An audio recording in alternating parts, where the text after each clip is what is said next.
وزارة الدفاع الروسية تكشف عن الجهة التي شاركت في تخطيط وتنفيذ تفجير السيل الشمالي لنقل الغاز.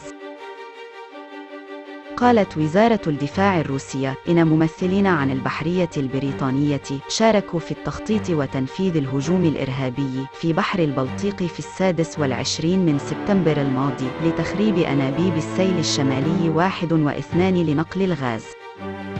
وقالت وزارة الدفاع في بيان لها يوم السبت 29 من أكتوبر إنه وفقاً للمعلومات التي توفرت شاركت وحدات من البحرية البريطانية في التخطيط وفي تنفيذ العمل الإرهابي في بحر البلطيق في 26 من سبتمبر لتخريب خطوط أنابيب السيل الشمالي 1 والسيل الشمالي 2 لنقل الغاز الروسي. كذلك قالت الوزارة إن القوات الأوكرانية التي نفذت الهجوم الإرهابي الذي استهدف سفن أسطول البحر الأسود وسفن مدنية أخرى باستخدام 16 طائرة مسيرة اليوم السبت تلقت تدريبات من قبل مختصين بريطانيين في مدينة أوتشاكوف التابعة لمقاطعة ميكولايف بأوكرانيا. While Ukraine have not admitted any involvement, as they rarely do on claims made by Russian authorities in Crimea, this video appears to show an unmanned naval vessel. Its magnitude has, however, been felt from all sides, as the diplomatic war of words intended.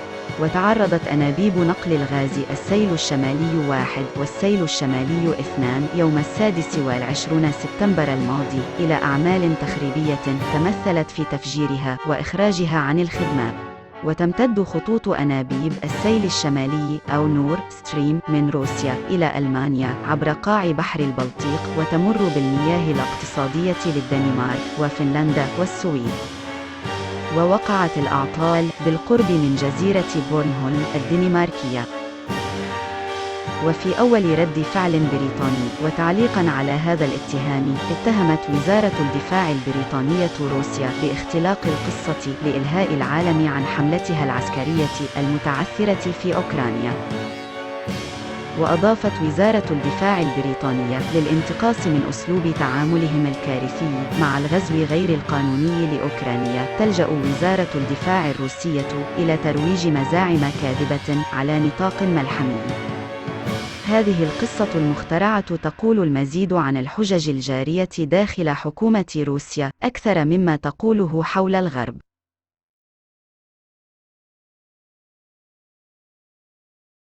نشكركم على متابعتنا، ودمتم سالمين. لمزيد من التقارير والأفلام الوثائقية، اشترك في قناتنا وقم بتفعيل الجرس.